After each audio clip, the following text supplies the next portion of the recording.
آج کی منعقدہ میلاد النبی صلی اللہ علیہ وآلہ وسلم کے حوالے سے یہ نورانی تقریب جس میں مجھے اور آپ کو حاضر ہونے کا شرف نصیب ہوا، اللہ اس کی برکتیں ہم سب کی زندگیوں میں اتار دے۔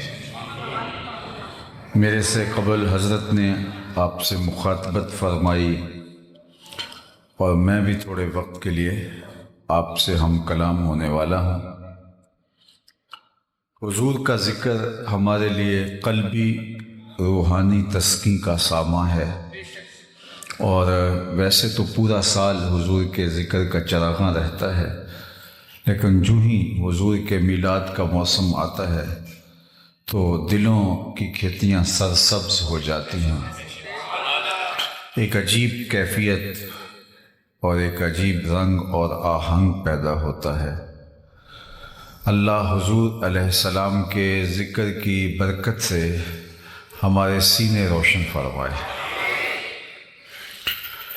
حضور کے ذکر کی تاثیرات عطا کرے، باطن اجلے کر دے، اور ہم سب کو میلاد رسول صلی اللہ علیہ وآلہ وسلم کے صدقے سے توفیق عمل عطا فرمائے۔ میں سب سے پہلے آپ کو ایک مجلس میں لیے چلتا ہوں جس کو منعقد ہونے کے لیے مسجد نبوی کا صحن میسر آیا۔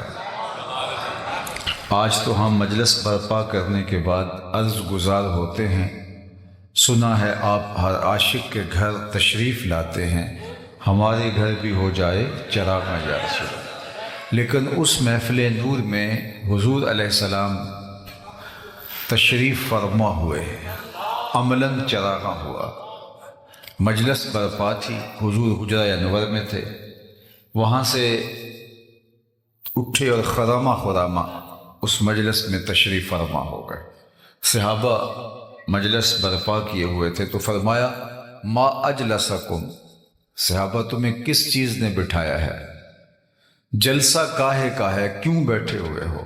جس طرح کوئی آپ سے پوچھے کہ یہ مصروف ترین وقت ہوتا ہے عصر سے مغرب تک کا وقت، اور آپ اس ہجوم کے ساتھ یہاں تشریف فرما ہیں تو کیوں بیٹھے ہو؟ تو آپ کا برجستہ جواب ہوگا کہ ہم آقا کریم کا ذکر سننے کے لیے بیٹھے، تو بات ختم ہو جائے گی۔ تو حضور علیہ السلام نے ارشاد فرمایا ما اجلسکم، یہ جلسہ کاہے کا ہے، کیوں بیٹھے ہو؟ تو جو انہوں نے جواب دیا وہ سنیے۔ انہوں نے کہا جلسنا نذکر اللہ ونحمدہ علی ما ہدانا لدینہ ومن علینا بکا۔ حضور ہمارے بیٹھنے کا مقصود یہ ہے کہ ہم اللہ کی حمد بول رہے ہیں، اس کا شکرانہ ادا کر رہے ہیں اس بات پر کہ اس نے ہمیں ہدایت دین دی اور آپ کی صورت میں ہمارے اوپر انعام فرمایا۔ فضل رب العلا، اور کیا چاہیے، مل گئے مصطفیٰ، اور کیا چاہیے۔ ہم اس پر شکرانہ ادا کر رہے ہیں کہ حضور آپ ہمیں نصیب ہوئے۔ اب آقا کریم نے فرمایا کہ کیا تم اس بات پہ حلف دے سکتے ہو، قسم اٹھا سکتے ہو کہ اسی کام کے لیے بیٹھے ہو، کوئی اور مقصود نہیں ہے؟ تو انہوں نے کہا جی ہم حلف دیتے ہیں۔ باقاعدہ حضور نے ان سے حلف لیا اور انہوں نے باقاعدہ حلف دیا۔ اب ان کے چہروں پر استجاب کسی کیفیت تھی کہ حضور نے ہم سے حلف کیوں لیا ہے، جبکہ عمومی طور پہ ایسی چیزوں پہ حلف نہیں لیا جاتا۔ تو خیر انہوں نے حلف دیا، بطیب خاطر دیا، لیکن ایک سوال تھا اور وہ پیدا ہوا۔ تو آقا کریم نے ان کے چہروں پہ پھیلی ہوئی حیرت کو دیکھا تو فرمایا میں تم سے ابھی جو حلف لیا ہے یہ کسی تہمت کی بنیاد پر نہیں لیا، تمہارے قول کی صداقت پر مجھے کوئی شک نہیں گزرا تھا کہ میں نے حلف سے تصدیق چاہی ہو، بلکہ ماجرا کچھ اور تھا، اور وہ یہ کہ تم یہاں مجلس برپا کیے ہوئے بیٹھے تھے، میں حجرے میں تھا، اتانی جبریل علیہ السلام، میرے پاس جبریل امین حاضر خدمت ہوئے، فاخبرنی ان اللہ یباہی بکم الملائکہ، اور انہوں نے مجھے آ کے بتایا محبوب آپ یہاں تشریف فرما ہیں، ذرا باہر تو نکل کے دیکھیے، آپ کے صحابہ کے اس عمل پر اللہ فرشتوں میں ناز فرما رہا ہے۔ وہ عمل کون سا تھا جس عمل پر رب ہو کے ناز فرما رہا ہے؟ وہ صحابہ مل بیٹھ کر حضور کی صورت میں اللہ کے انعام کا شکریہ ادا کر رہے ہیں۔ اللہ اکبر۔ اللہ کی رحمت سے کوئی بعید نہیں کہ آج کی مجلس بھی قبول فرما لی جائے، اور اللہ فرشتوں سے فرمائے دیکھو 15 صدیاں بیت گئی، یہ آج بھی بیٹھ کے اس نعمت کا شکرانہ ادا کر رہے ہیں۔ باقی جہاں تک حضور علیہ السلام کی صورت میں انعام خداوندی کے پانے پر شکریہ کا حق ہے تو وہ ہم ادا نہیں کر سکتے۔ یہ ایک شام کی محفل میلاد کیا ساری زندگی بھی گزار دیں حضور کے نام پر، پھر بھی حق کے شکر ادا نہ ہو پائے۔ ہمارے بدن پہ اتنے بال نہیں ہیں جتنے رسول اللہ کے احسانات ہیں۔ ہمارا ایک ایک عضو اور ایک ایک بال قرض رسالت میں جکڑا ہوا ہے۔ ساری زندگی ان کے نام کے قصیدے پڑھے، حق کے شکر پھر بھی ادا نہ ہو۔ میں کہتا ہوں خدا شناسی تو بڑی دور کی بات ہے، ہم خود شناس بھی نہ ہوتے اگر حضور تشریف نہ لاتے، ہمیں یہ بھی نہ پتہ چلتا کہ ہم کون ہیں۔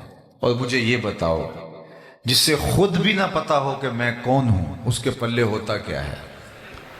اقبال نے کہا تھا اپنے من میں ڈوب کر پا جا سراغ زندگی، تو میرا نہیں بنتا نہ بن، اپنا تو بن، اور جو اپنا بھی نہ ہو، جس سے یہ بھی نہ پتہ ہو کہ میں کون ہوں۔ تبھی تو انسان اشرف المخلوقات ہونے کے باوجود اپنے سے اتنا بے خبر ہے کہ پتھر کی مورتیوں کے آگے اپنی پیشانی کا تقدس پامال کر رہا ہے، مٹی کے مادھوؤں کے آگے سجدہ ریز ہے، لکڑی کے اوثان اس کے معبود بنے بیٹھے، اجرام فلکیہ کو، چلتے پانیوں کو، بہتے دریاؤں کو، اور ہواؤں کو اور جلتی آگ کو اس نے اپنا معبود مانا، درختوں کو، مظاہر فطرت کو اس نے اپنا خدا مانا۔ انسان کی تاریخ تو اتنی شرمناک ہے، یہ مچھلی پکڑنے کے لیے کانٹے کے ساتھ جو کیچوا لگایا جاتا ہے، کسی زمانے میں یہ بھی انسان کا معبود رہا۔ پیپل کے درختوں کو اور برگد کے درختوں کو اس نے اپنا خدا مانا۔ اس نے کہاں کہاں اپنی پیشانی کا تقدس پامال نہیں کیا۔ اس نے حشرات الارض کو، اس نے چوپایوں کو، اس نے درندوں کو، اس نے شیروں اور ہاتھیوں کو اپنا خدا مانا۔ اس نے سانپوں اور بچھوؤں کو اپنا معبود مانا۔ اس نے گائے کے آگے اپنی پیشانی کا تقدس پامال کیا۔ اس نے جانوروں کو خدا مانا۔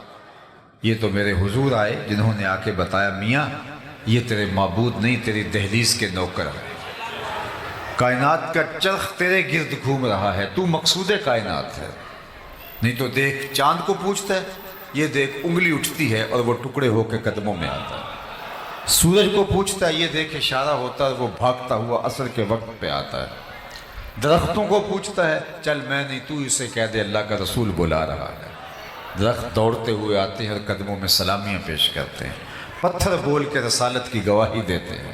اب انسان کو پتہ چلا کہ جن کو میں معبود مان رہا تھا وہ تو میری دہلیز کے نوکر نکلے، وہ تو انسان کے اشاروں پہ بھاگتے دکھائی دے رہے ہیں۔ اے تماشا گاہ عالم روئے تو کجا بہرے تماشا میر ابھی، دنیا کا چرخ تو تیرے گرد گھوم رہا ہے، اور اے انسان تو کس کے گرد گھوم رہا ہے؟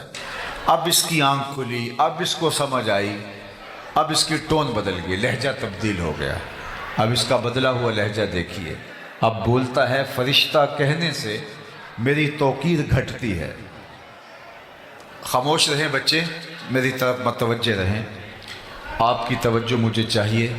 فرشتہ کہنے سے میری توقیر گھٹتی ہے، میں مسجود ملائک ہوں، مجھے انسان رہنے دو۔ اب کہتا ہے مجھے انسان رہنے دو، یہ میرے لیے شرف ہے۔ وَلَقَدْ كَرَّمْنَا بَنِي آدَمَ کا تاج اسے اب سمجھ میں آیا۔ لَقَدْ خَلَقْنَا الْإِنسَانَ فِي أَحْسَنِ تَقْوِيمٍ یہ اب سمجھ میں آیا۔ یہ نائب الہی ہے، یہ خلیفۃ اللہ فی الارض ہے، اس کو اب سمجھ میں آیا۔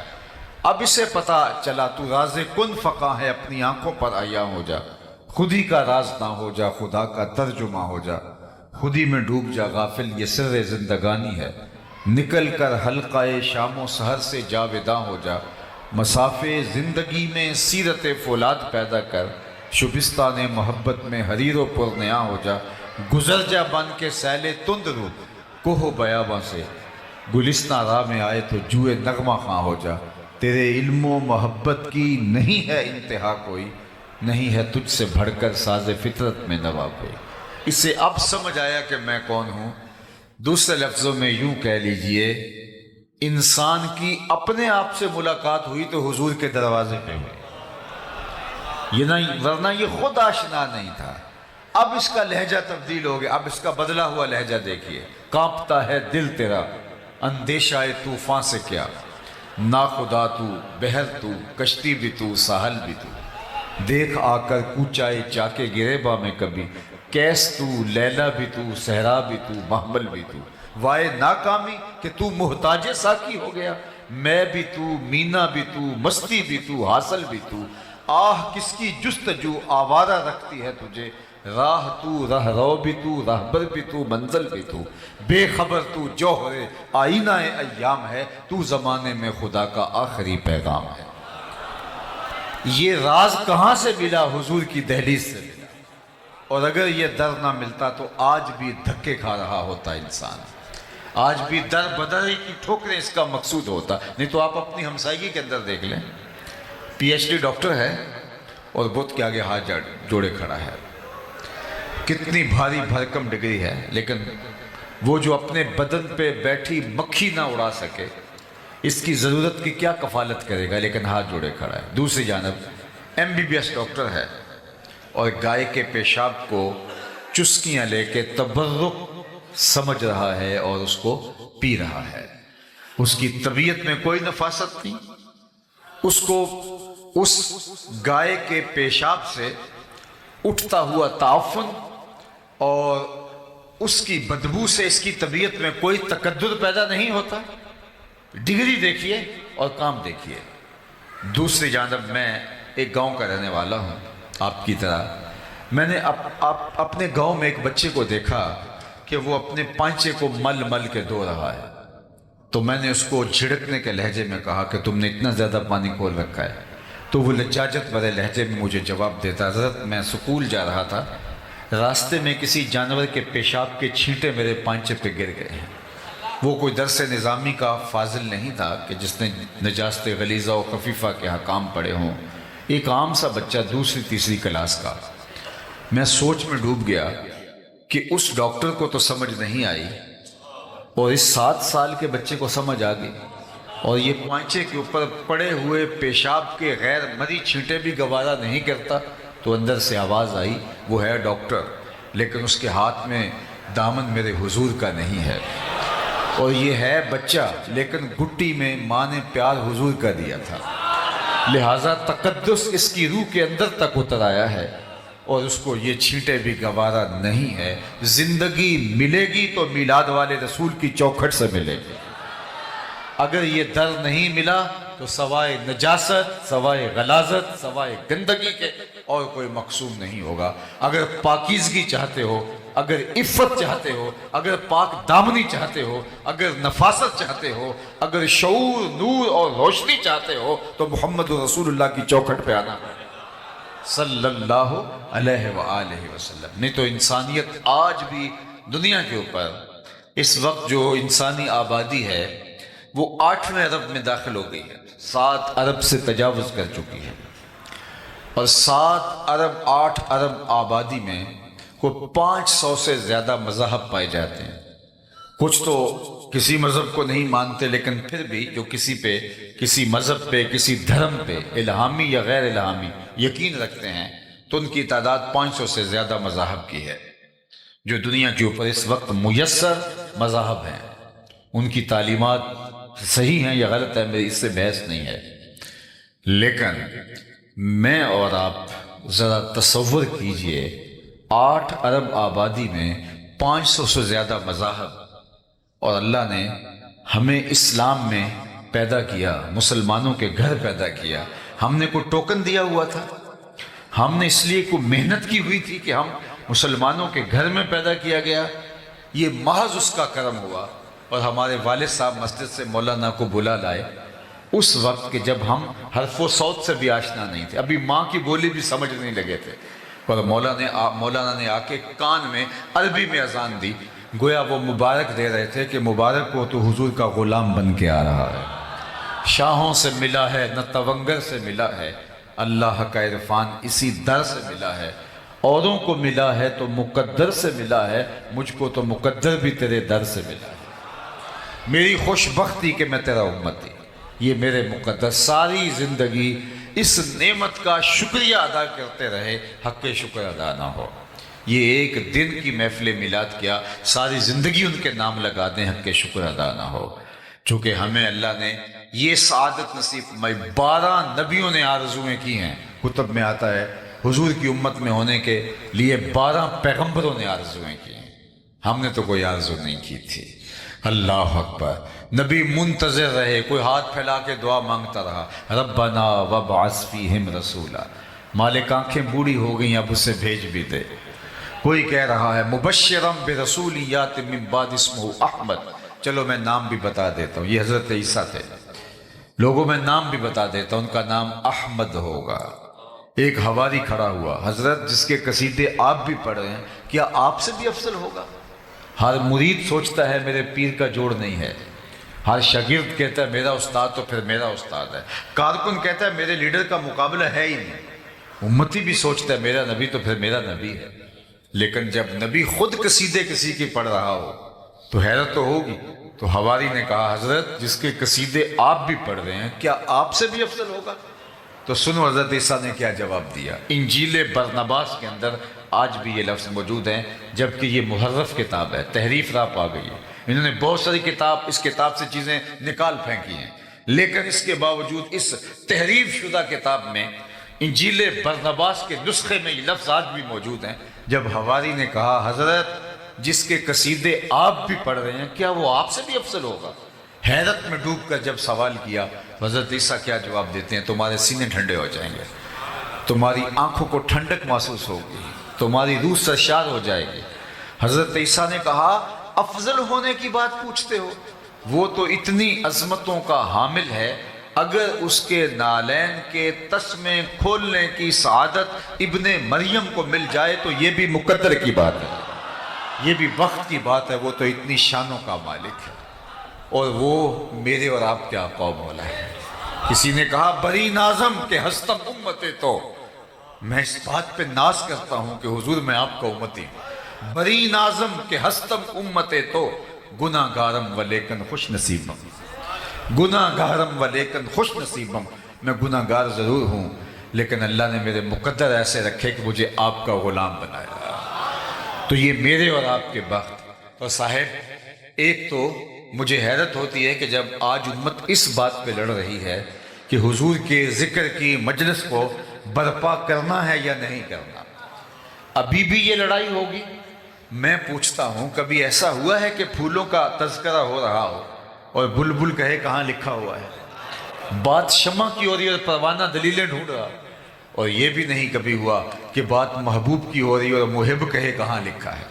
محب کے لیے اس سے بڑا کوئی سرمایہ نہیں کوئی اس کے محبوب کا ذکر چھیڑ دے، اس سے بہتر کوئی اس کے لیے خوشی کا سامان نہیں ہے۔ مطرب سے کہو کہ چھیڑے ذرا اس جان تمنا کا قصہ، فرقت کے بھیانک لمحوں میں کچھ دل کو سہارا ہو جائے۔ یہ تو ٹھنڈک ہے دل کی۔ شیخ مہدی الفاسی مطالع المسرات شرح دلائل الخیرات میں لکھتے ہیں حضور کا ذکر سن کر جس شخص کے کلیجے میں ٹھنڈ نہیں پڑتی اس کے سینے میں دھڑکنے والا دل کسی مومن کا دل ہی نہیں۔ یہ ہو ہی نہیں سکتا کہ قرار نہ پہنچے، تسکین نہ پہنچے۔ ہم نے تو اس محبت کو، اس پیار کو، حضور کی اس الفت کو عمل کے لیے مہمیز بنانا ہے۔ ہم نے تو اپنی زندگی حضور کے نام کرنی ہے۔ یہ 2 پہر کا 4 پہر کا میلاد اور یہ ذکر کی مجلسیں اور پورے مہینے میں 1 دن کا محفل میلاد، یہ کیا ہوا؟ ہم نے تو پوری زندگی ان کے نام لگانی ہے۔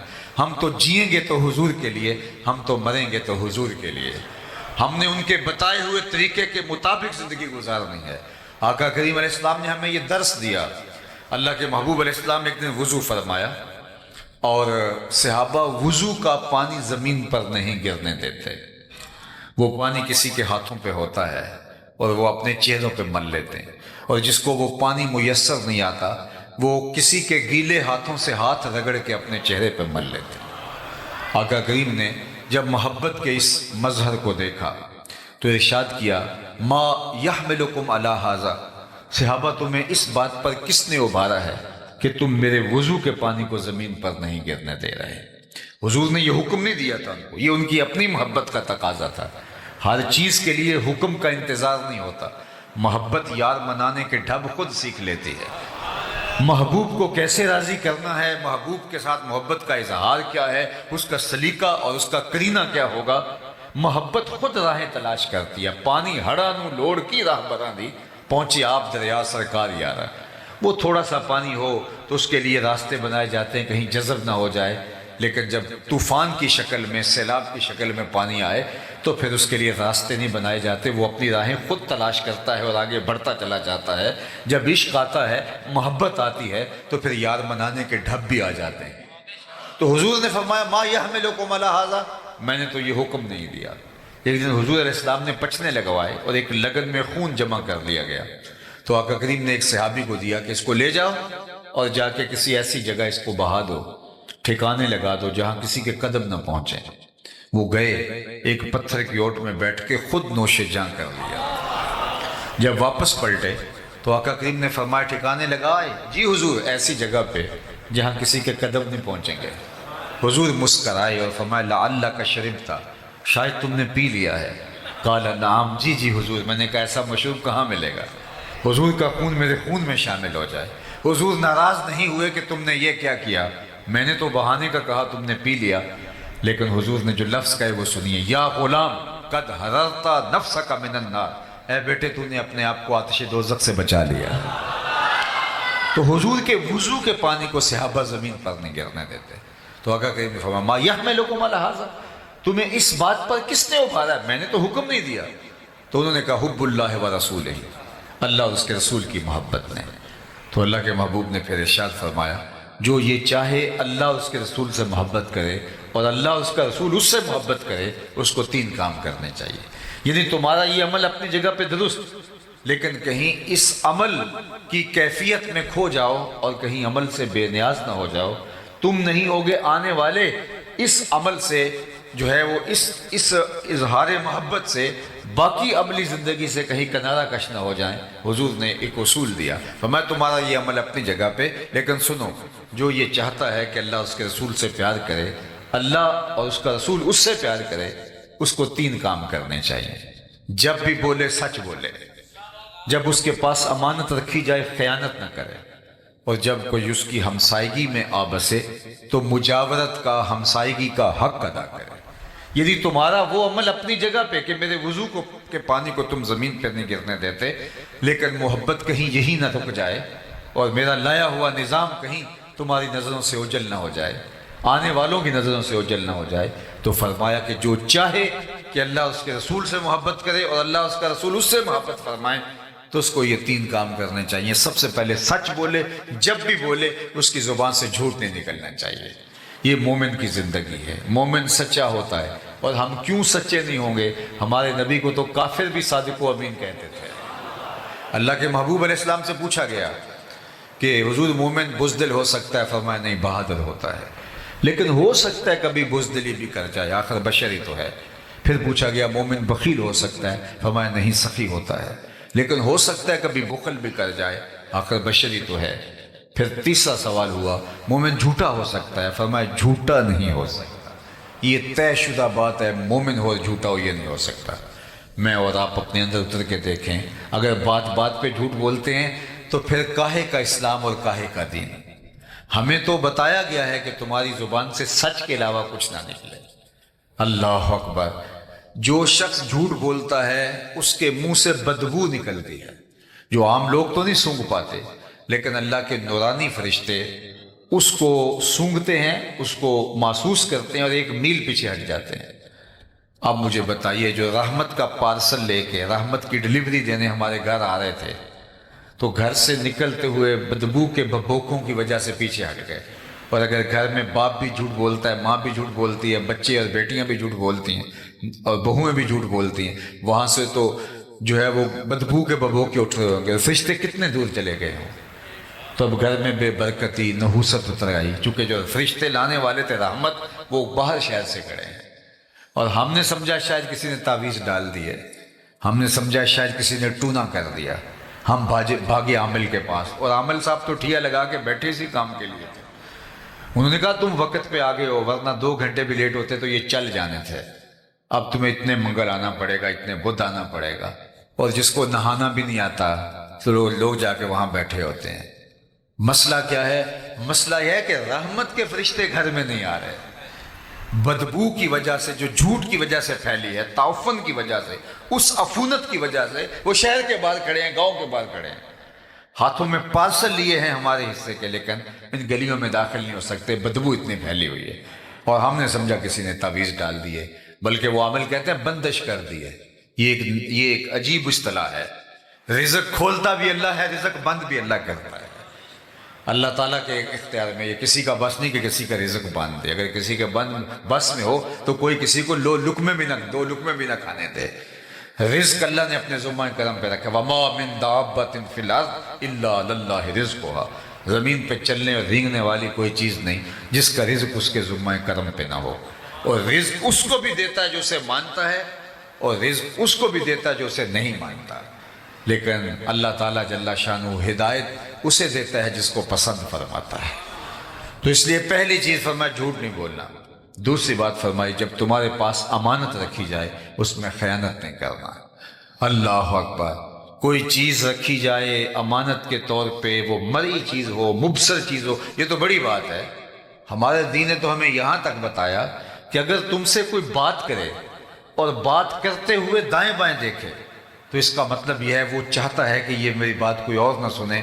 فرمایا تمہارے اوپر وہ بھی واجب ہے کہ اس بات کو کسی تک نہ پہنچے۔ یعنی تمہارے سے کوئی بات کرتا ہوا دائیں بائیں دیکھے تو وہ بات بھی امانت بن جاتی ہے۔ چاہے جائے کہ کوئی چیز لا کے تمہارے پاس رکھے اور بعد میں تم ہڑپ کر کے بیٹھ جاؤ اور تمہاری دینداری میں فرق ہی نہ آئے، لوگوں کی جائیدادوں پہ قبضہ کر جاؤ، لوگوں کی زمینوں پہ قبضہ کر جاؤ، لوگوں کے گھروں پہ قبضے کر جاؤ، لوگوں کا مال کھا لو، اور پھر بعد میں عمرے اور حج کرو۔ وہ عمرے اور حج اس کھائے ہوئے مال کا کفارہ نہیں ہو سکتے، یہ دینا ہی پڑے گا۔ جس نے کسی کی 1 انچ بھی دبائی، کل قیامت کے دن 7 زمینوں کا توق اسے گلے میں ڈال دیا جائے گا۔ اس دن تو ایک عمل کا حساب ہونا ہے۔ تو امانت اگر تمہارے پاس رکھی جائے تو اس میں خیانت نہیں کرو گے۔ اور تیسری بات فرمائی کہ جو ہمسائے ہیں ان کے حقوق کا خیال رکھنا۔ اللہ اکبر! میں جو اللہ اور پچھلے دن پر ایمان رکھتا ہے وہ مہمان کی تعظیم کرے اور ہمسائے کی تکریم کرے۔ اللہ اکبر! فرمایا اللہ کے محبوب نے مجھے ہمسائے کے بارے میں اس قدر تاکیدات کی گئیں کہ مجھے لگا کہیں مال کے اندر، جائیداد کے اندر، وراثت کے اندر حقدار نہ ٹھہرا دیا جائے۔ اس قدر مجھے جو ہے، اور جو ہمسایہ ہوتا ہے وہ 40 گھروں تک ہوتا ہے۔ صرف ہمسایہ وہ نہیں ہے جس کی دیوار لگتی ہے، 40 گھروں تک ہمسایہ ہوتا ہے۔ اور ہم نے تو یہ سنا ہے اگر ہمسایہ بھوکا سو جائے 40 دن نماز قبول نہیں ہوتی۔ ہم کون سا دین لیے پھرتے ہیں؟ لوگوں کی زندگیوں کو تنگ کیا ہوا ہے اور ہم دیندار بنے، لوگوں کو اذیت دے رہے ہیں اور ہم دیندار بنے ہوئے ہیں، لوگوں کی زندگیوں کو جہنم بنا کے خود جنت کے طالب ہیں۔ ہم نے اگر جنت پانی ہے تو لوگوں کی زندگیوں کو جہنم نہیں، لوگوں کی زندگیوں کو دنیا پہ جنت بنانا ہوگا۔ اور جنت کا بھی نقشہ مولوی صاحب نے کوئی اور ہی پیش کر دیا ہے۔ ہر وقت جب مولوی صاحب جنت کا ذکر کرتے ہیں تو سوائے حور سے نیچے لینڈنگ ہی نہیں ہوتی ان کی، اور حور کے جس طرح نقوش بیان کر رہے ہوتے ہیں۔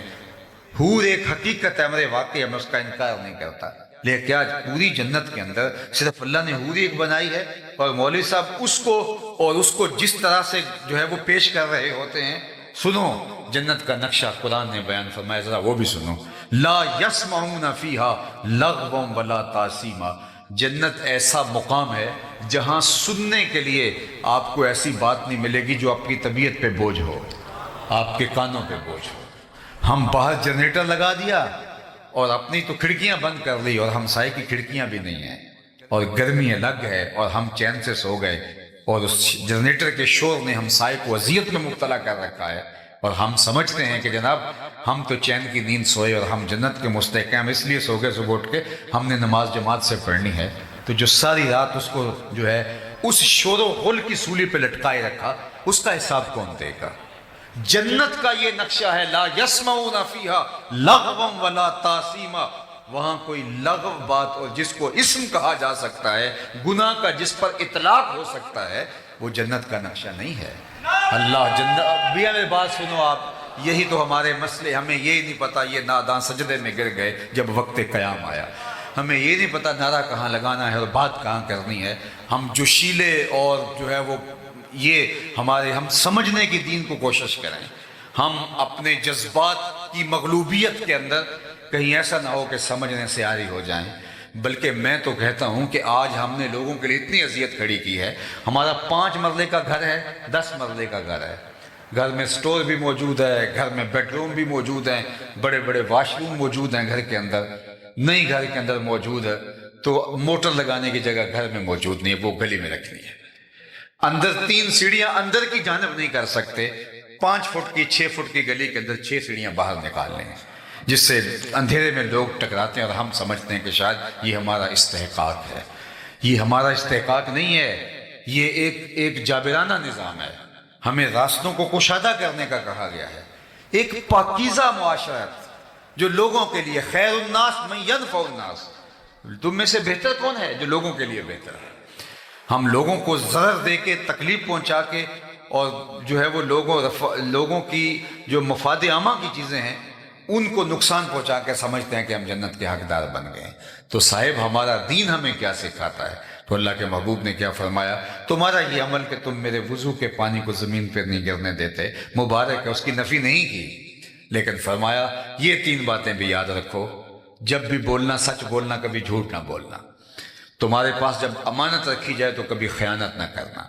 تیسری بات فرمائی، جو تمہاری ہمسائیگی میں آبسے، ہمسائیگی میں آبسے، فرمایا اس کی مجاورت کا خیال رکھنا۔ میں آپ کو اگر بتاؤں کہ شرک کے بعد سب سے بڑا گناہ کیا ہے جو اللہ کے محبوب نے بیان فرمایا، شرک کے بعد سب سے بڑا گناہ ہمسائے کی عورت کے ساتھ گناہ کرنا ہے۔ چونکہ ہمسایہ ماں جایا ہوتا ہے تو یہ ایک پردہ ہوتا ہے اور اس کو ایک آسرا ہوتا ہے کہ یہ میرا ہمسایہ ہے۔ تو اللہ کے محبوب نے شرک کے بعد سب سے بڑا گناہ حلیلہ تو جارے ہی فرمایا کہ جو ہے وہ ہمسائے کی عورت کے ساتھ جو ہے وہ ایسا عمل کرنا جو نامحمود ہے۔ تو مجھے اور آپ کو دیکھنا ہوگا کہ ہم کہاں کھڑے ہیں، اپنی اولاد کو دین کی راہوں پہ ڈالنا ہوگا۔ اور یہ میلاد صرف جھنڈے اٹھانے کے لیے نہیں، نعرے لگانے کے لیے نہیں، یہ میلاد ہمارے اندر کو سنوارنے کے لیے۔ میں جھنڈوں کا منکر نہیں ہوں، میں خود بھی جھنڈیاں لگاتا ہوں، خود بھی چراغاں کرتا ہوں، لیکن میں اس بات کا قائل ہوں کہ جھنڈیاں صرف گلیوں میں نہ لگائی جائیں، دل کے ایک ایک پرت پہ بھی نام محمد کی جھنڈی لگائی جائے۔ میں چراغاں کا قائل ہوں، لیکن میں کہتا ہوں چراغاں صرف بنیروں پہ ہی نہ کیے جائے، کوئی دیا، کوئی موم بتی لے کے دل کی اندھیر گلیوں میں بھی آیا جائے، یہاں بھی بہت ظلمتیں ہیں، ان کو بھی مٹایا جائے۔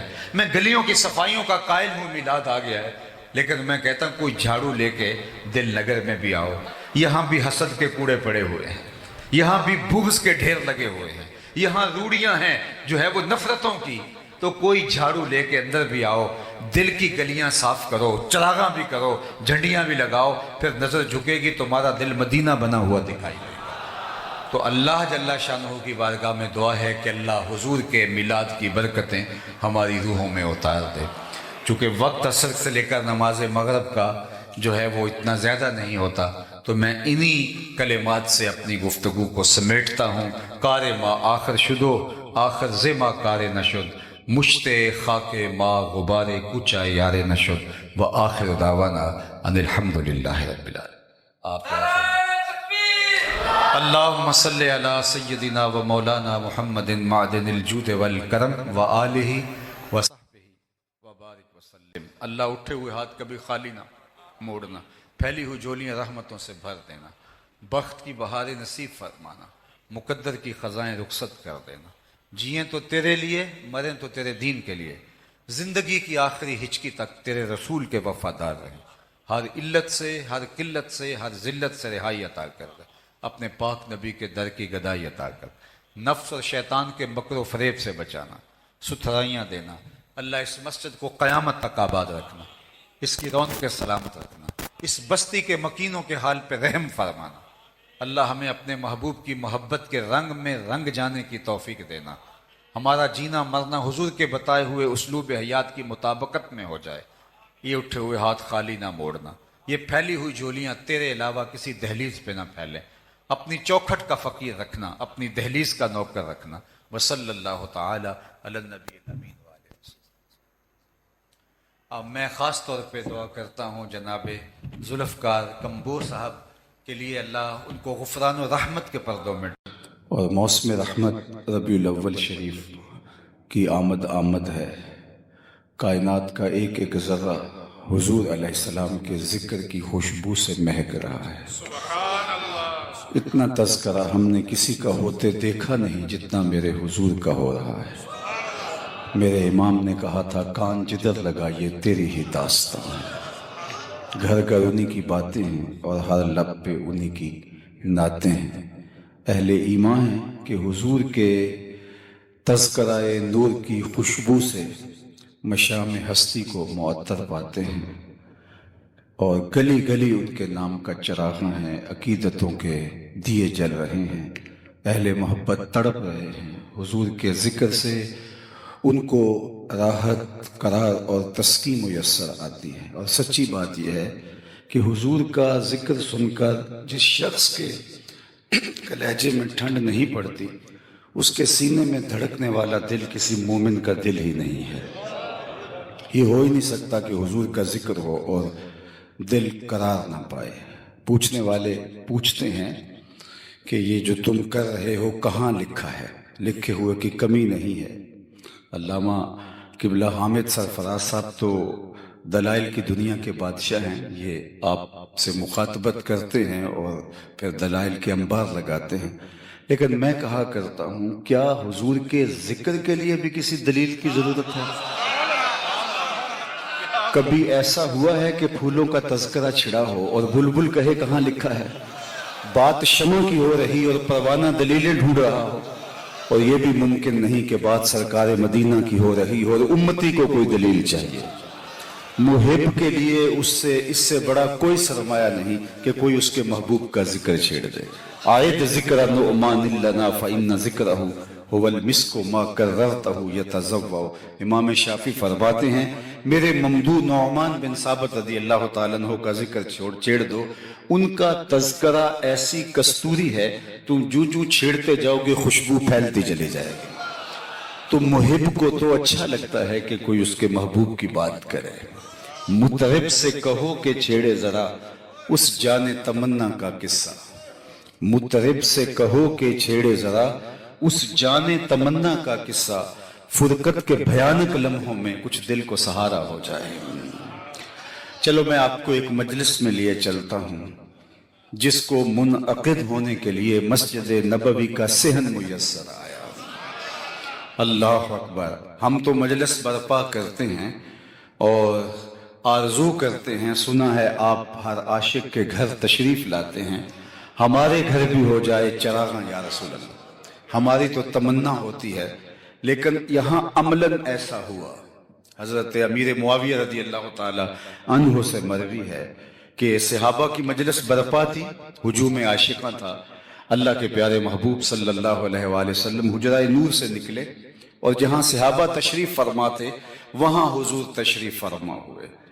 مجمع لگا تھا، ہجوم عاشقاں تھا، عقیدتوں کے چراغ جل رہے تھے، تو آقا نے ارشاد فرمایا ما اجلسکم، صحابہ کیوں بیٹھے ہوئے ہو؟ جلسہ کاہے کا ہے؟ یہاں کیوں بیٹھے ہو؟ آپ سے اگر پوچھا جائے کہ یہ مصروفیت کا وقت ہے اور دن کے اوقات میں اتنا ہجوم کر کے یہاں کیوں بیٹھے ہو، تو آپ کا برجستہ جواب ہوگا حضور کا ذکر سننے آئے ہیں، بات ختم ہو جاتی ہے۔ حضور علیہ السلام نے پوچھا کہ ما اجلسکم، تمہیں کس چیز نے بٹھا رکھا ہے؟ تو انہوں نے جو جواب دیا وہ سنیے۔ جلسنا نذکر اللہ ونحمدہ علی ما ہدانا لدینہ ومن علینا بک۔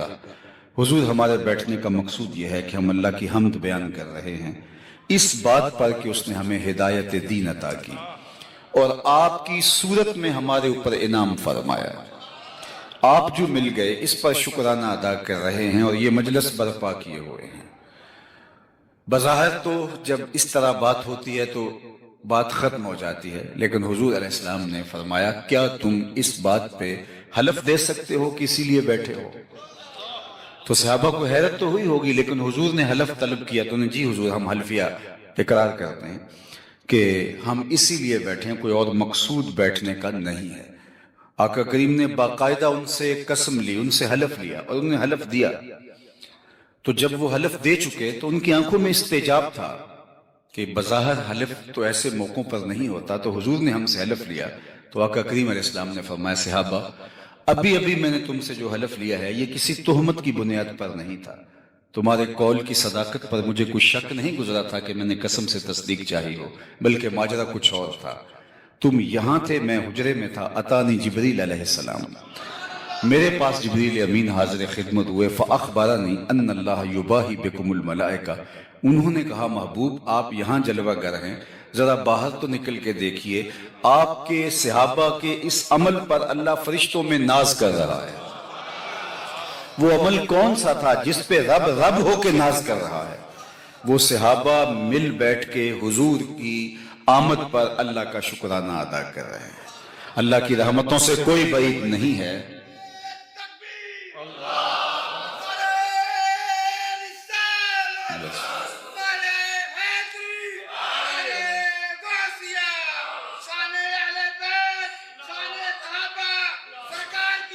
مرحبا۔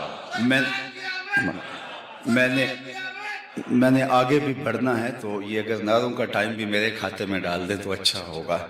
ویسے بھی جب بات ایک تسلسل کے ساتھ جا رہی ہو، نعرے کا ذوق اور یہ جذبوں کی کائنات، یہ دیوانگی کا ایک رنگ اور آہنگ ہے۔ لیکن وہ اقبال نے کہا تھا، نظارے کے لیے جنبش مژگاں بھی بھار ہے، نرگس کی آنکھ سے تجھے دیکھا کرے۔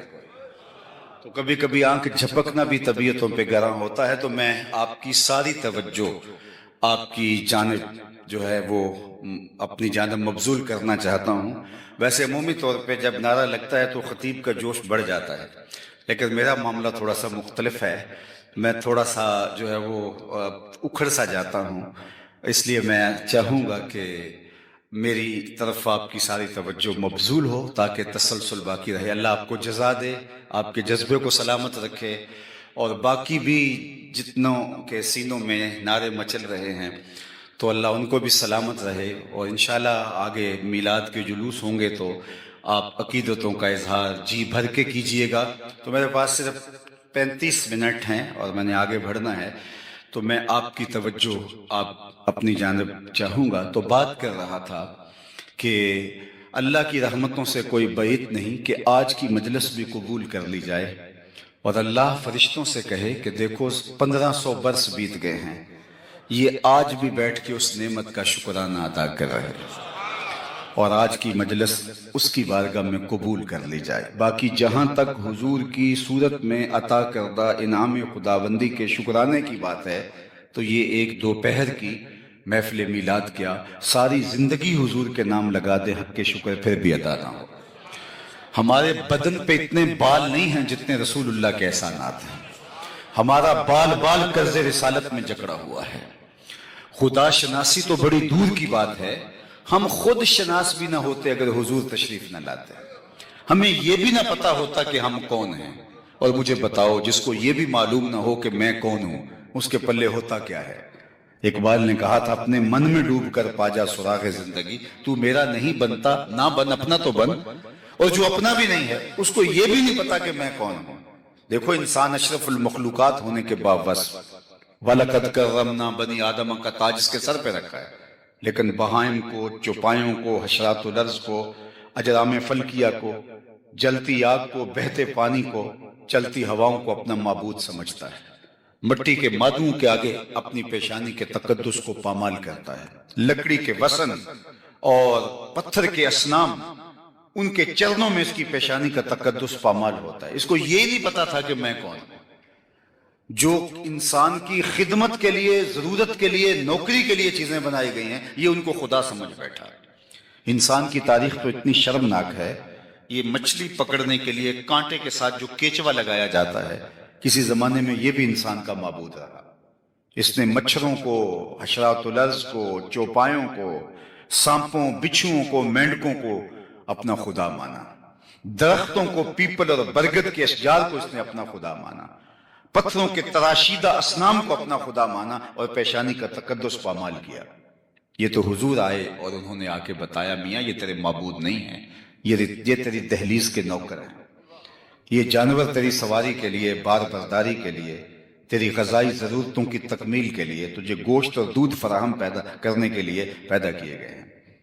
یہ چاند سورج ستارے تیری راہوں میں روشنی اجالنے کے لیے، یہ تجھے تیرے ذوق نظارہ کی تسکین کے لیے پیدا کیے گئے ہیں۔ یہ درخت تجھے آکسیجن فراہم کرنے کے لیے، تجھے ایندھن فراہم کرنے کے لیے، تجھے پھل فراہم کرنے کے لیے، تجھے سایہ دینے کے لیے پیدا کیے گئے ہیں، تیرے ذوق نظارہ کے قرار کے لیے پیدا کیے گئے ہیں، تیرے معبود نہیں ہے۔ نہیں تو دیکھ، چاند تو پوچھتا ہے، یہ دیکھ انگلی اٹھتی ہے وہ ٹکڑے ہو کے قدموں میں آتا ہے۔ درختوں کو پوچھتا ہے، جا میں نہیں، تو ہی کہہ دے تمہیں اللہ کا رسول بلا رہا ہے۔ درخت آ کے قدموں میں سلامی دیتا ہے۔ پتھروں کو کہہ رہا ہے، پتھر کلمے محمد عربی کے پڑھتے ہیں۔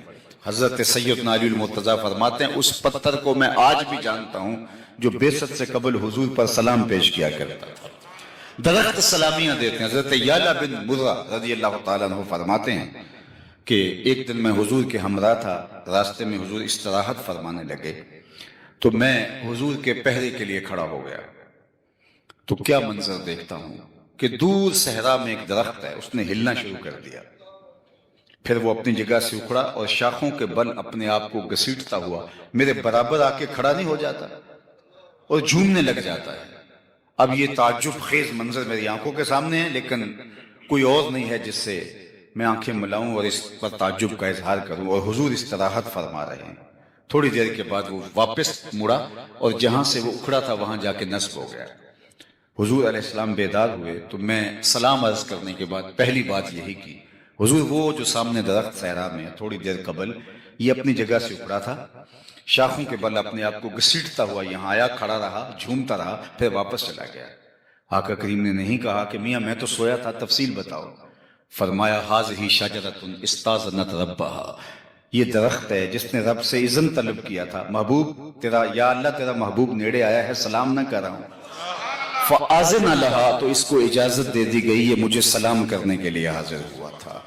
درخت سلامیاں پیش کریں۔ حضرت عبداللہ ابن عباس کہتے ہیں کہ ایک بدو آ گیا اور کہا کہ میں آپ پر ایمان تب لاؤں گا اگر یہ کھجور کے پکے ہوئے خوشے آپ کی نبوت کی گواہی دیں۔ تو فرمایا تب تو مان جائے گا؟ اس نے کہا انکار کا راستہ ہی نہیں ہوگا۔ آقا نے اشارہ کیا، وہ ٹوٹ کے قدموں میں آ گئے، حضور کی رسالت کی گواہی دی۔ اب ان ٹوٹی ہوئی کھجوروں کو اسی دیہاتی کی گود میں ڈال دیتے، اس کے جھولی میں ڈال دیتے، وہ جا کے خاندان میں بانٹتا اس خوشی میں کہ مجھے ایمان کا نور نصیب ہوا ہے، یا صحابہ کو بانٹ دیتے، ساری زندگی فخر کرتے کہ معجزے سے ٹوٹی ہوئی کھجوریں کھائی تھی۔ لیکن حضور نے ان کھجوروں سے مخاطب ہو کر کے کہا کہ تمہیں جس کام کے لیے بلایا تھا وہ کام ہو گیا، اب واپس جا کے شاخ سے جڑ بھی جاؤ۔ صرف توڑنا نہیں جانتے، جوڑنا بھی جانتے۔ چاند کو توڑا نہیں، چاند کو جوڑا بھی ہے۔ اور کسی نے کہا تھا چاند کو توڑ کے جوڑنے والے ہم بھی ٹوٹی ہوئی تقدیر لیے بیٹھے۔ تو حضور علیہ السلام نے آ کے بتایا یہ تیرے معبود نہیں ہیں، یہ تیری دہلیز کے نوکر ہے، اور پوری کائنات کا چرخ انسان کے گرد گھوم رہا ہے۔ اے تماشا گاہ عالم روئے تو کجا بہرے تماشا میرا بھی، تو کدھر گھوم رہا ہے؟ یہ پوری کائنات کا چرخ تو تیرے لیے ہے۔ اب انسان کو سمجھ آئی کہ میں کون ہوں۔ اب اس کا فہم، اس کا جو ہے وہ اس کی عقل و خرد، دانش و بینش کو نور نصیب ہوا۔ اب اس کا لہجہ تبدیل ہو گیا۔ اللہ اکبر، اب وہ بولتا ہے ستاروں سے آگے جہاں اور بھی ہیں، ابھی عشق کے امتحان اور بھی ہیں۔ اب وہ بولتا کانپتا ہے دل تیرا اندیشہ طوفان سے کیا، نا خدا تو، بحر تو، کشتی بھی تو، ساحل بھی تو۔ یہ وہی انسان ہے جو پتھروں کو پوجتا تھا، یہ وہی انسان ہے جو درختوں کو معبود مانتا تھا، مٹی کے بنے ہوئے مادوں کے آگے اپنی پیشانی کے تقدس کو پامال کرتا تھا۔ اب وہی بول رہا ہے کانپتا ہے دل تیرا اندیشہ طوفان سے کیا، نا خدا تو، بحر تو، کشتی بھی تو، ساحل بھی تو۔ دیکھ آ کر کوچائے چا کے گریباں میں کبھی، کیس تو، لیلا بھی تو، صحرا بھی تو، محمل بھی تو۔ ناکامی کے تاج ساکی ہو گیا، میں بھی تو، مینا بھی تو، مستی بھی تو، حاصل بھی تو۔ آہ کس کی جستجو آوارہ رکھتی ہے تجھے، راہ تو، راہ رو بھی تو، رہبر بھی تو، منزل بھی تو۔ بے خبر تو جوہر آئینہ ایام ہے، تو زمانے میں خدا کا آخری پیغام ہے۔ اب یہ خلیفۃ الارض، زمین کے اوپر اللہ کا نائب ہے، اور یہ کسی کو خاطر میں نہیں لگتا. پیشانی فرشتوں کی بھی حضرت انسان کے آگے خم ہوتی ہے. اس کو اپنے مقام سے آگہی ہوتی ہے. اب یہ بولتا ہے پرے ہے چرخ نیلی فام سے منزل مسلمان کی، ستارے جس کی گردے راہوں وہ کارواں تو ہے. اسے اب پتا چلا کہ میں کون ہوں. تو راز کن فقاں ہے، اپنی آنکھوں پر عیاں ہو جا، خودی کا رازداں ہو جا، خدا کا ترجمہ ہو جا، خودی میں ڈوب جا غافل، یہ سر زندگانی ہے. نکل کر حلقہ شام و سحر سے جاوداں ہو جا، مسافے زندگی میں سیرت فولاد پیدا کر، شبستان محبت میں حریر و پرنیاں ہو جا. گزر جا بن کے سیل تند رو کوہ بیاباں سے، گلستان راہ میں آئے تو جوئے نغمہ خاں ہو جا. تیرے علم و محبت کی نہیں ہے انتہا کوئی، نہیں ہے تجھ سے بڑھ کر ساز فطرت میں نوا کوئی. اس کو اب پتا چلا، آنکھیں کھلی، خود سے ملاقات ہوئی تو حضور کی دہلیز پہ آ کے ہوئی. اور اگر یہ دہلیز نہ ملتی تو آج بھی اندھیرے میں ہوتے. آج بھی ظلمت کا مارا ہوا انسان کسی بت کے آگے سجدہ ریز ہوتا. اور جنہیں ان کا در نہیں ملا وہ آج بھی بت کے آگے ہاتھ جوڑے کھڑے ہیں. یہ نہیں ہے کہ انہیں دنیا کے علم و تہذیب اور دنیا کے اوپر جو ترقیاں ہیں ان کا علم نہیں ہے. پی ایچ ڈی ڈاکٹر ہے، یہ بالکل آپ کی ہمسائیگی میں انڈیا میں بسنے والا. دیکھو کتنی بھاری بھرکم ڈگری ہے، علم کا کتنا بڑا حوالہ ہے، لیکن بت کے آگے ہاتھ جوڑے کھڑا ہے. اتنی بھاری اور بھرکم ڈگری اسے نہیں بتاتی کہ جو اپنے بدن پہ بیٹھی مکھی بھی نہ اڑا سکے وہ تیری ضروریات کا کفیل کیسے ہو سکتا ہے. ہاتھ جوڑے کھڑا ہے. اور دوسری طرف M B B S doctor ہے اور گائے کے پیشاب کو تبرکن چسکیاں لے لے کے پی رہا ہے. اس کی طبع میں کوئی نفاست نہیں ہے، اس پیشاب سے اٹھتا ہوا تعفن اس کی طبیعت میں تقدر پیدا نہیں کرتا، لیکن وہ اس کو متبرک سمجھ رہا ہے. دوسری جانب میں ایک گاؤں سے تعلق رکھنے والا ہوں اور میں نے اپنے گاؤں کی مسجد میں ایک بچے کو دیکھا کہ جو اپنے پائنچے کو مل مل کے دھو رہا تھا. تو پانی اس نے کچھ زیادہ کھول رکھا تھا، تو میں نے جھڑکنے کے لہجے میں کہا کہ تم نے اتنا زیادہ پانی کھول رکھا ہے. تو وہ لجاجت بھرے لہجے میں مجھے جواب دیتا ہے، حضرت میں سکول جا رہا تھا، راستے میں گلی میں ایک جانور کے پیشاب کے چھینٹے میرے پائنچے پہ گر گئے. وہ کوئی درس نظامی کا عالم نہیں تھا کہ جس نے نجاست خفیف و غلیظہ کے حکام پڑھے ہوں.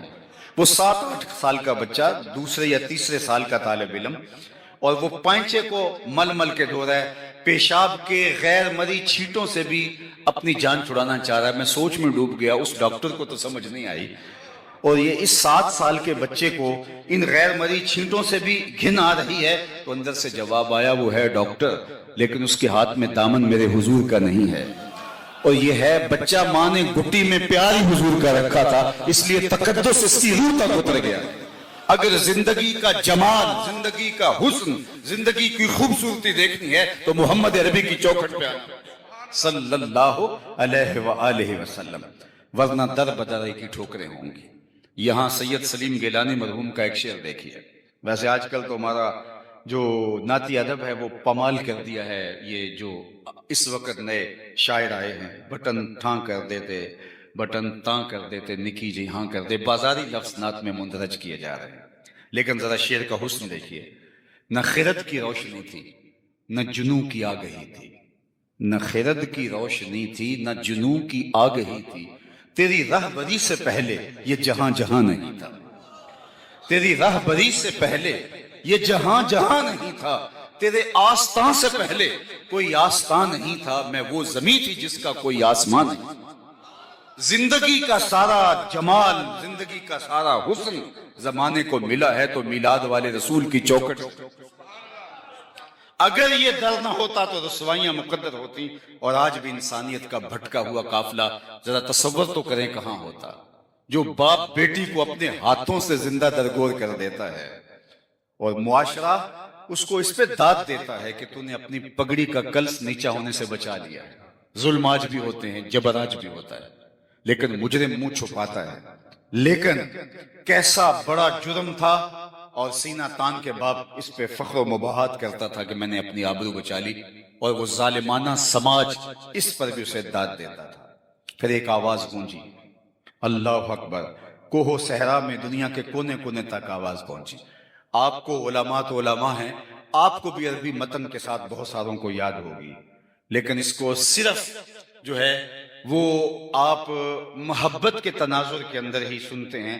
ذرا ظالمانہ سماج کے خلاف جو کلمہ جہاد ہے اس تناظر میں دیکھیں. جب بیٹیاں زندہ درگور ہوتی تھی باپ اس پہ فخر کرتا تھا.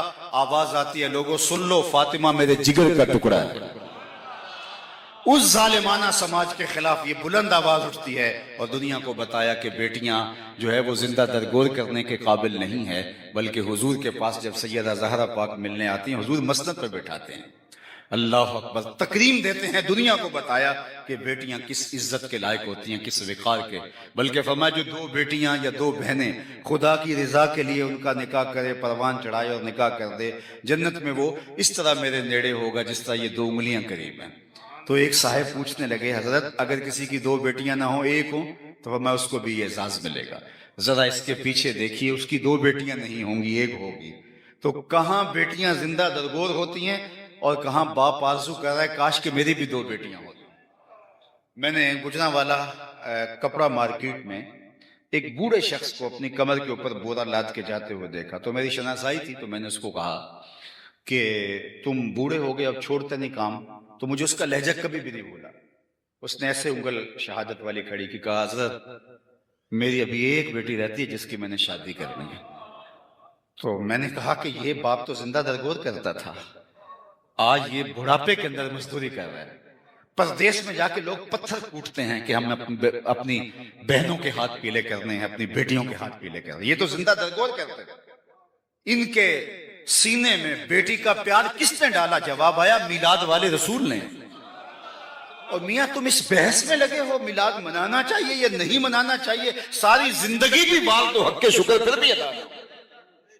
آج یہ وہ ایک زمانے میں مال روڈ پہ خواتین نے وہ کتبے اٹھا کے جو ہے وہ اپنے حقوق کی بات کی تھی اور پھر اب تو ایک لہر چل پڑی. تو ان زمانے میں ہم درد حال کے اندر ہم ایک ماہانہ نشست کرتے تھے. تو میں نے کہا تم بھول گئی ہو, تم آج اسلام کے خلاف بغاوت پہ اتر آئی ہو اور پردے کو بوجھ سمجھتی ہو. تم بھول گئی ہو تمہارا تو وجود گوارا نہیں تھا. عورت تو گالی تھی. کس لوگوں نے کہا کہ از قبیلے جن سے انسان سے نہیں ہے, ہم شکل ضرور ہے انسان کی لیکن انسان کے بچوں کو جنم بھی دیتی ہے, پروان بھی چڑھاتی ہے, دودھ بھی پلاتی ہے, مگر انسان نہیں ہے. لیکن میرے حضور صلی اللہ علیہ وآلہ وسلم نے جو ہے وہ عورت کو وہ مقام دیا اور بیٹی کو اس مرتبے پہ رکھا. یارو عورت کو بدی کا سر چشمہ قرار دیا گیا اور کہا گیا کہ خدا کے قرب کے راستے میں رکاوٹ عورت ہے. عورت کی موجودگی میں خدا کا قرب نصیب نہیں ہو سکتا. اور میرے حضور نے فرمایا کہ مجھے عائشہ کے بستر میں وحی اترتی, تم رکاوٹ بناتے ہو. یہاں عورت کو تو عزت ہی میرے حضور صلی اللہ علیہ وآلہ وسلم نے دی ہے, میلاد والے رسول نے دی ہے. خواتین کا تو زیادہ حق ہے کہ وہ اپنے بچوں کو درود کی لوریاں دیں اور اپنے گھروں کے اندر صرف میلاد کے مہینے میں نہیں ہر روز میلاد کریں اور ان کو بتائیں کہ یہ ساری عزتیں جو زمانے کو ملی ہیں یہ رسول اللہ کے صدقے سے نصیب ہے. نہ خرد کی روشنی تھی نہ جنوں کی آگہی تھی, تیری رہبری سے پہلے یہ جہاں جہاں نہیں. میں زنزبار میں گیا تو وہاں وہ جگہیں آج بھی موجود ہیں جہاں پوری دنیا سے غلام لا کے تو اس جزیرے میں باندھ دیے جاتے تھے.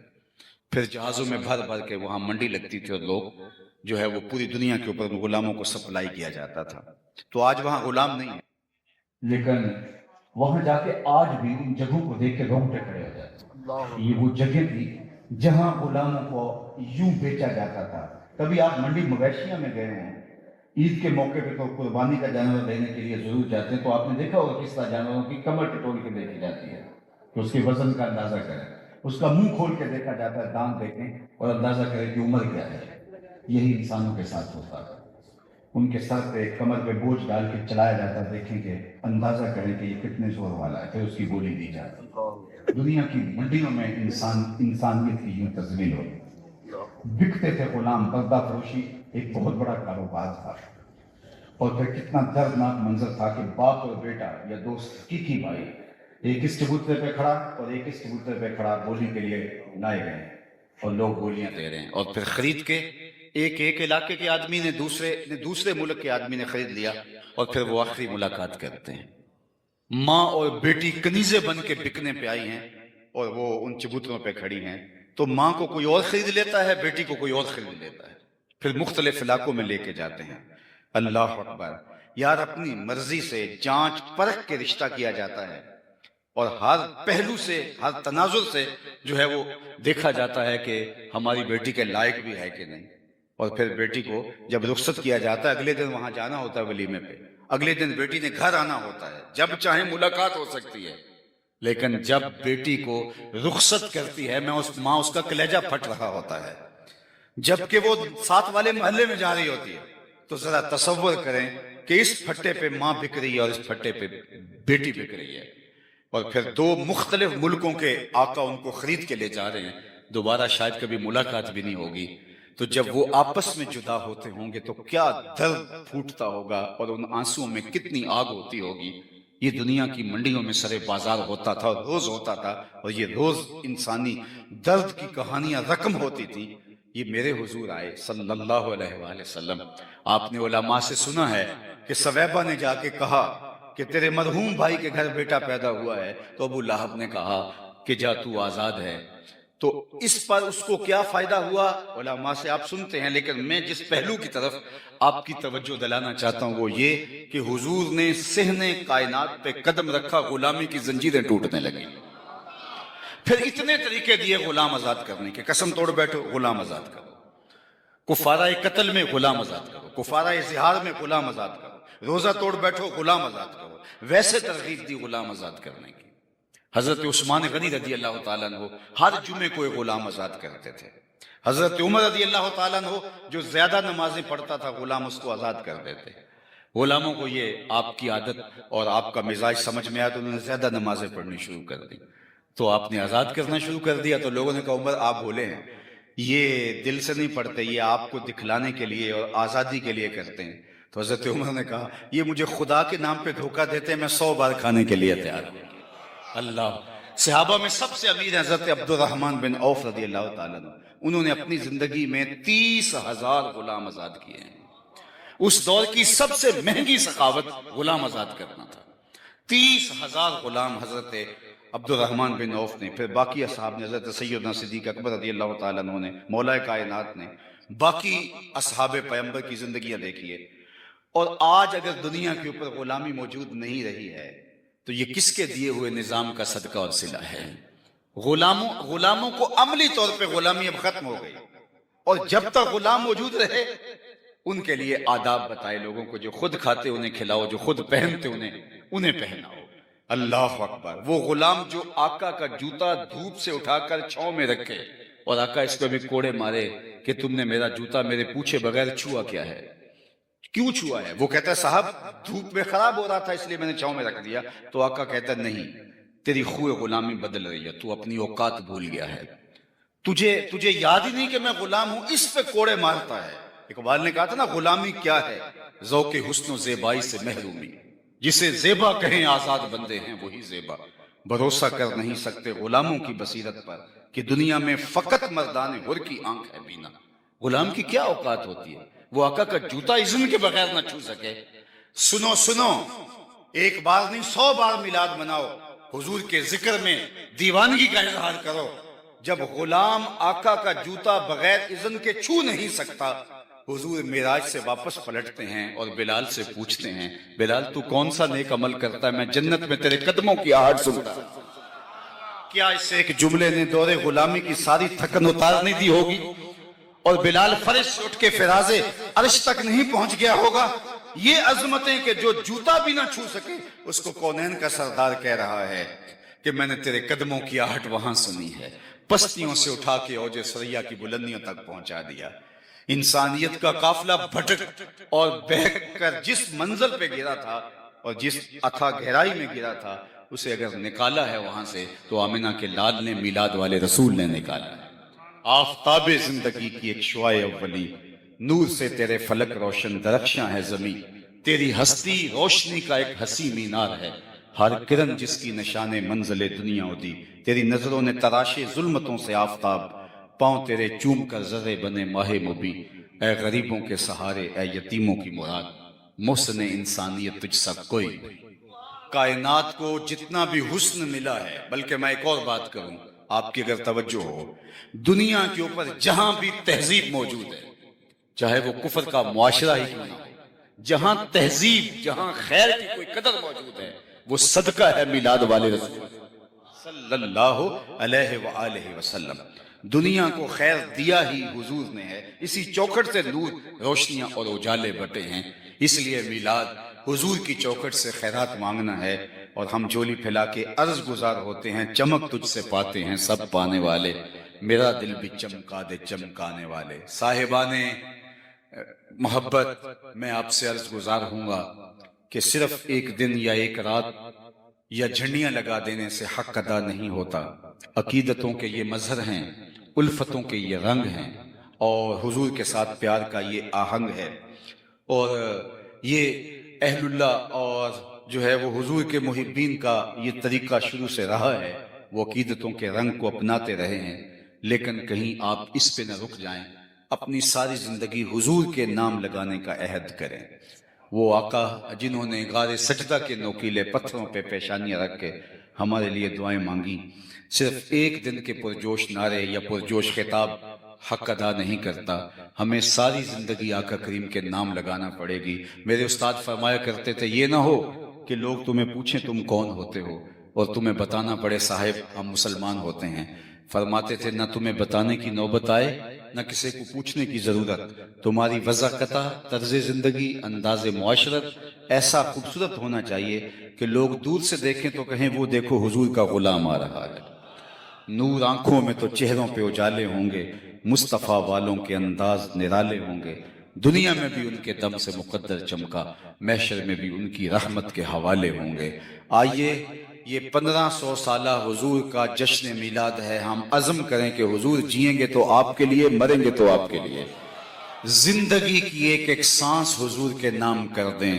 بلکہ مجھے بڑی دیر کے بعد نازش قادری مرحوم کا شعر یاد آیا کہ کیا انہوں نے محبت کے جو ہے وہ انداز کو بیان کیا ہے۔ مسے خام تو اس طرح سے کندن کر لو، ہے مسے خام تو اس طرح سے کندن کر لو، دل کو یاد شہ کونین کا مسکن کر لو، دل کو یاد شہ کونین کا مسکن کر لو، سبز گنبد سے یوں تعلق بناؤ نازش، روح بھی اپنی ہرے رنگ سے روغن کر لو۔ تو ان کا طرز زندگی، ان کا بتایا ہوا طریقہ، اس کے مطابق دور سے دکھائی دیں کہ ہم حضور کے غلام ہیں۔ بشر الکیف فی لقاء الحبیب امام سیوطی کی ہے، تو اس میں وہ ایک واقعہ لائے ہیں کہ حضور علیہ السلام کی مبارک داڑھی اور سر انور میں کل 18 سے 22 تک سفید بال تھے۔ کسی کی سیرت بھی ایسی محفوظ نہیں، اور کسی کی کا جو ہے وہ شمائل اور کسی کی صورت بھی ایسی بیان نہیں فرمائی گئی جیسے آمنہ کے لال کی سیرت اور صورت بیان فرمائی۔ حضور سرخ مہندی سے ان بالوں کو وسمہ کیا کرتے تھے، اور ایک حضور کا عاشق تھا، اس کی داڑھی میں کچھ بال آئے تو اس نے بھی ان کو سرخ مہندی سے وسمہ کرنا شروع کیا۔ خیر انتقال ہو گیا تو نکیرین آئے، تو ایک نے پوچھا من ربو کا، تو دوسرے نے بازو سے پکڑ کے کہا اس سے پوچھتا ہے، اس کی داڑھی میں اسلام کا نور چمک رہا ہے۔ تو میں اور آپ، ہمارا نقشہ، ہماری وضاحت، طرز زندگی، انداز زیست یہ بتائے ہم حضور کے غلام، کسی کو پوچھنا نہ پڑے۔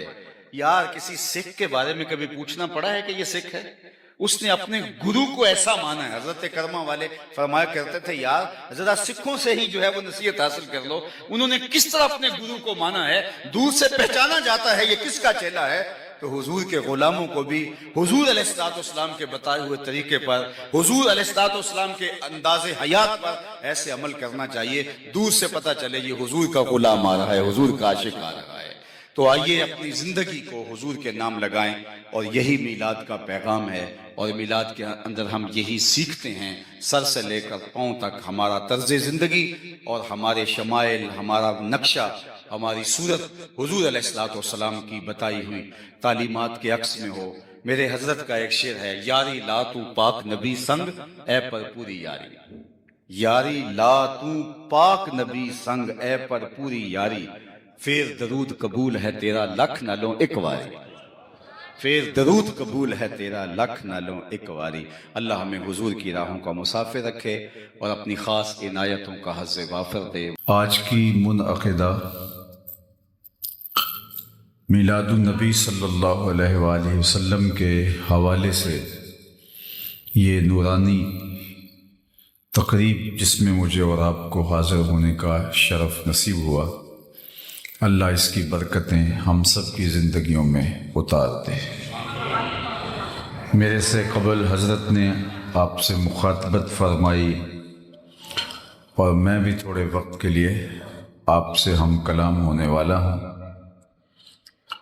حضور کا ذکر ہمارے لیے قلبی روحانی تسکین کا سامان ہے، اور ویسے تو پورا سال حضور کے ذکر کا چراغاں رہتا ہے، لیکن جو ہی حضور کے میلاد کا موسم آتا ہے تو دلوں کی کھیتیاں سرسبز ہو جاتی ہیں، ایک عجیب کیفیت اور ایک عجیب رنگ اور آہنگ پیدا ہوتا ہے۔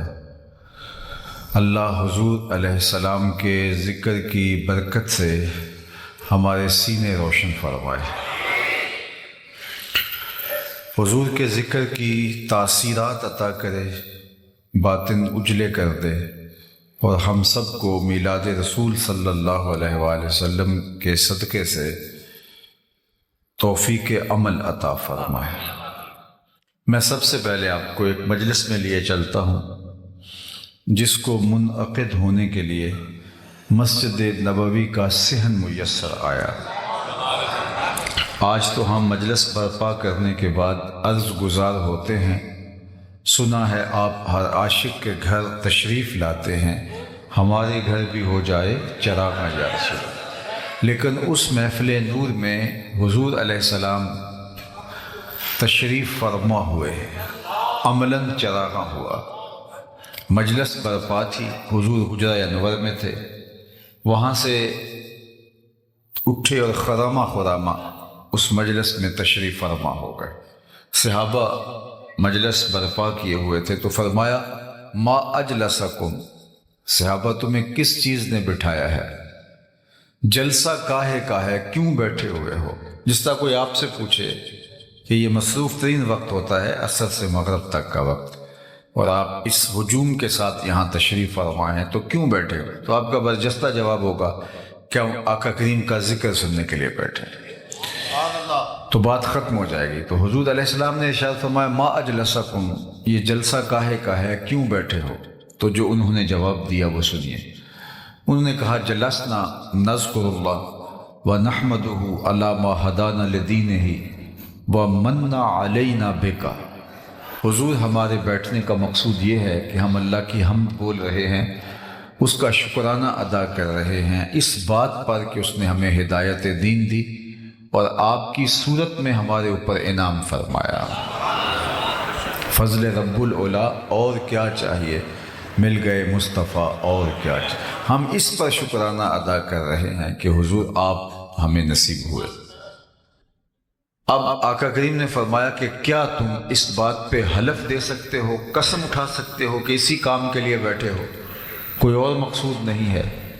تو انہوں نے کہا جی ہم حلف دیتے ہیں۔ باقاعدہ حضور نے ان سے حلف لیا اور انہوں نے باقاعدہ حلف دیا۔ اب ان کے چہروں پر استجاب کسی کیفیت تھی کہ حضور نے ہم سے حلف کیوں لیا ہے، جبکہ عمومی طور پہ ایسی چیزوں پہ حلف نہیں لیا جاتا۔ تو خیر انہوں نے حلف دیا، بطیب خاطر دیا، لیکن ایک سوال تھا اور وہ پیدا ہوا۔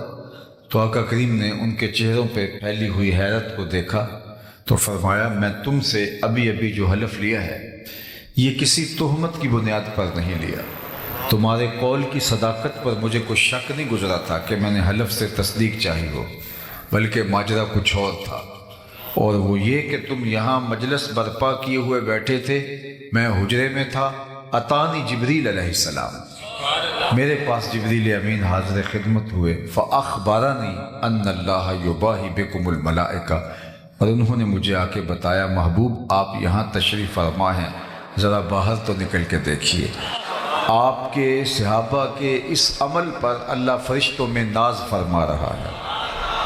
وہ عمل کون سا تھا جس عمل پر رب ہو کے ناز فرما رہا ہے؟ وہ صحابہ مل بیٹھ کر حضور کی صورت میں اللہ کے انعام کا شکریہ ادا کر رہے ہیں۔ اللہ اکبر۔ اللہ کی رحمت سے کوئی بعید نہیں کہ آج کی مجلس بھی قبول فرما لی جائے اور اللہ فرشتوں سے فرمائے دیکھو 15 صدیاں بیت گئی، یہ آج بھی بیٹھ کے اس نعمت کا شکرانہ ادا کر رہے ہیں۔ باقی جہاں تک حضور علیہ السلام کی صورت میں انعام خداوندی کے پانے پر شکریہ کا حق ہے تو وہ ہم ادا نہیں کر سکتے۔ یہ ایک شام کی محفل میلاد کیا ساری زندگی بھی گزار دیں حضور کے نام پر، پھر بھی حق شکر ادا نہ ہو پائے۔ ہمارے بدن پہ اتنے بال نہیں ہیں جتنے رسول اللہ کے احسانات ہیں۔ ہمارا ایک ایک عضو اور ایک ایک بال قرض رسالت میں جکڑا ہوا ہے۔ ساری زندگی ان کے نام کے قصیدے پڑھے، حق شکر پھر بھی ادا نہ ہو۔ میں کہتا ہوں خدا شناسی تو بڑی دور کی بات ہے، ہم خود شناس بھی نہ ہوتے اگر حضور تشریف نہ لاتے۔ ہمیں یہ بھی نہ پتہ چلتا کہ ہم کون ہیں۔ اور مجھے یہ بتاؤ، جس سے خود بھی نہ پتہ ہو کہ میں کون ہوں، اس کے پلے ہوتا کیا ہے؟ اقبال نے کہا تھا، اپنے من میں ڈوب کر پا جا سراغ زندگی، تو میرا نہیں بنتا نہ بن، اپنا تو بن۔ اور جو اپنا بھی نہ ہو، جس سے یہ بھی نہ پتہ ہو کہ میں کون ہوں، تبھی تو انسان اشرف المخلوقات ہونے کے باوجود اپنے سے اتنا بے خبر ہے کہ پتھر کی مورتیوں کے آگے اپنی پیشانی کا تقدس پامال کر رہا ہے، مٹی کے مادھوؤں کے آگے سجدہ ریز ہے، لکڑی کے اوثان اس کے معبود بنے بیٹھے، اجرام فلکیہ کو، چلتے پانیوں کو، بہتے دریاؤں کو اور ہواؤں کو اور